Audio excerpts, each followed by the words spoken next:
బానిసత్వంలో నలిగిపోతుందమ్మా ఓ తల్లి అచ్చమ్మ నా తల్లి అచ్చమ్మ కాల జ్ఞానాన్ని చెబుతున్న వినవమ్మా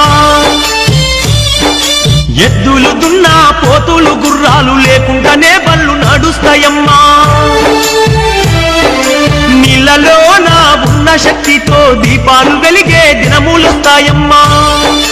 ఆ జన్మ వైరంతో ఉండేటి పులిమేక ఇక మధ్యముతోని ఉంటాయమ్మా మెదడు వాపుతో గుండె వ్యాధితో లక్షల్లో నా జనము చచ్చిపోతారమ్మా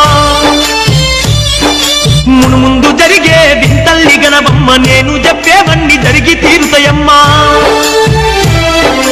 ఎంపలి చెట్టుకు నిచ్చెళ్ళు వేసే మరుగుద్దులే